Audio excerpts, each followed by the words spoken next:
This is the under the bar portion of the video. I have my first Lindors. I have an Ardent American AD something, CK something. I have another thing called Smokestack there. And I have a Cadenhead's 7-star blend. Or as they would say in Scotland, Cadenheads. I think that's the way it's going now.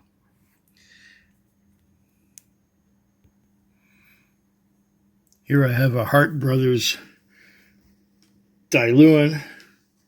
I have a Dramore.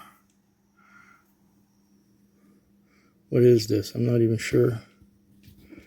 And it's sideways. I'm going to have to turn that to find out what it is. Let me just get to this.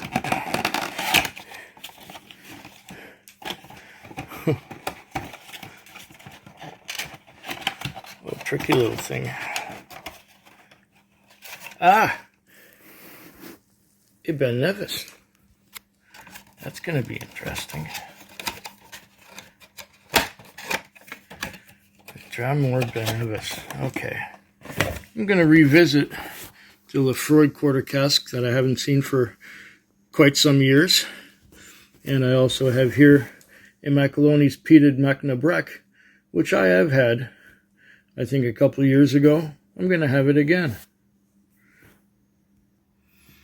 I have here a Macaloni's Caledonian Premium Recharred Portuguese red wine Barrique finish. And here I have a Rabbit Hole Cave Hill. I'm going to try that, something new. And here we go. I have not had any tomatin in a long time.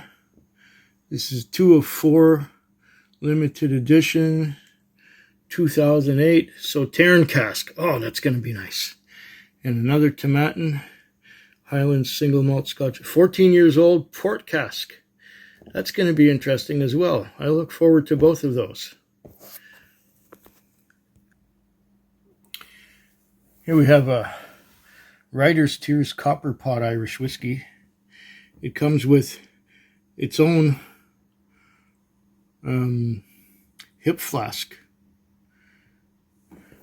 So that's going to be interesting. Copper Pot Irish whiskey. And I'm going to go back to a couple of old favorites here.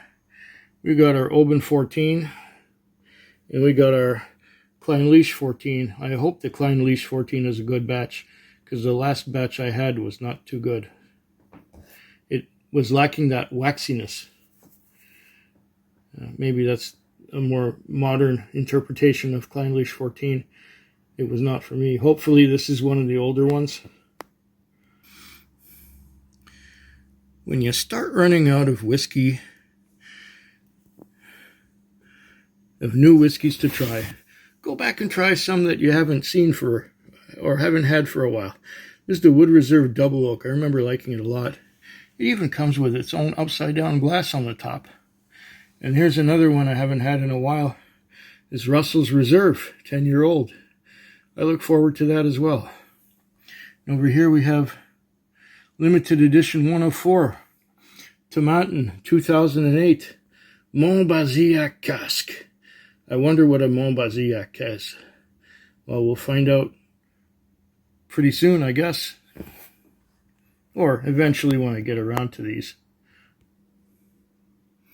I have here some Loch Lee first release.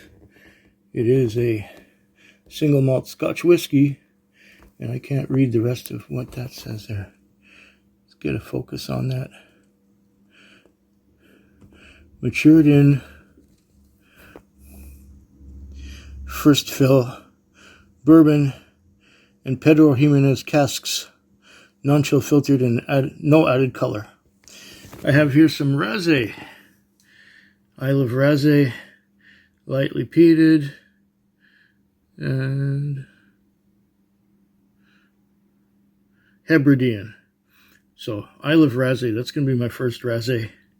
And here we have yet another edition of Epicurean, which is a lowland malt blend by Douglas Lang.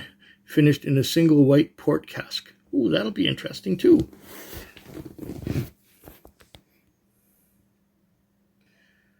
And last, but very far from least, is the Caledonian rum cask Solist. Cask strength at 56.3% alcohol by volume. This one was suggested to me by a video made by Rob Whiskey in the Six. Now, I have seen him go on about Caledonian before, and I tried a Caledonian once before, and it was a miss. But this one, he says he guaranteed I'm going to like it. So we'll find out when we get to it. But wait, there is more. What's more is that I have backup bottles. Bottles of things that I have had before, maybe more recently than 5 years ago. And here are some of them. This is one that I keep purchasing over and over. It's the Jura number 12 Elixir, while supplies last. There might not be many of these lying around. I might have got one of the last ones that was available in town. It's fruity and spicy, and it's been discontinued some time ago. Here's a Shelter Point. This is their 10-year-old artisanal single malt. Very good. Here's another one, Ripple Rock Whiskey. That one is also an excellent Shelter Point. These are backup bottles. Here is the Prohibition, 10 years old. This is the one where they married 2 casks from Ardbeg together with the to finish the Shelter Point 10-year-old. Fabulous stuff. And I think it's at cask strength as well, or close. It's 55.9% alcohol by volume. Wonderful. These are some backups.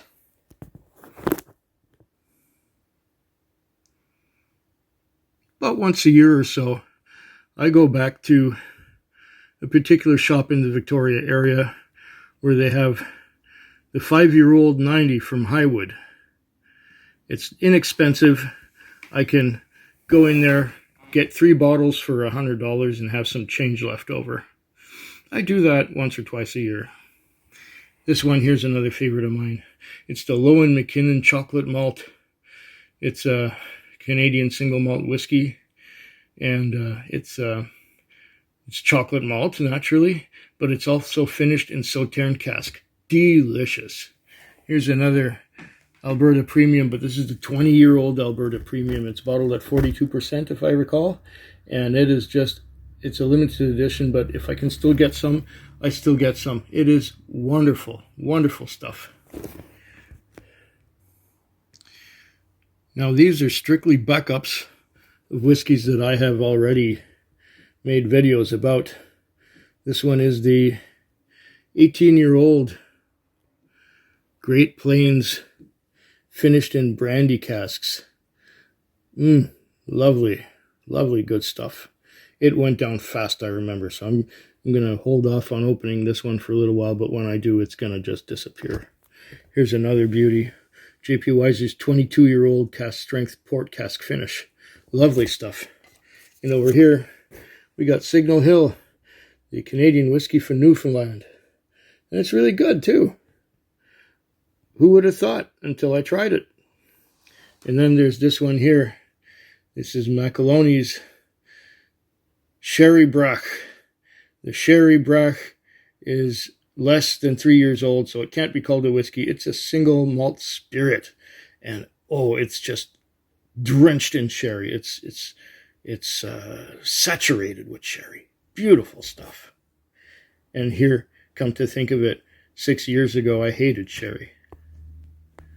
Such is progress. I have here a couple of backup bottles that have become available again from Shelter Point. This is another batch. Maybe it's another batch, or maybe it's an earlier batch of Smoke Point. But it was advertised, and so I jumped on it because it's available. And this one here is the Montfort 151. They changed the name of Montfort 151 to Montfort. They took the numbers away.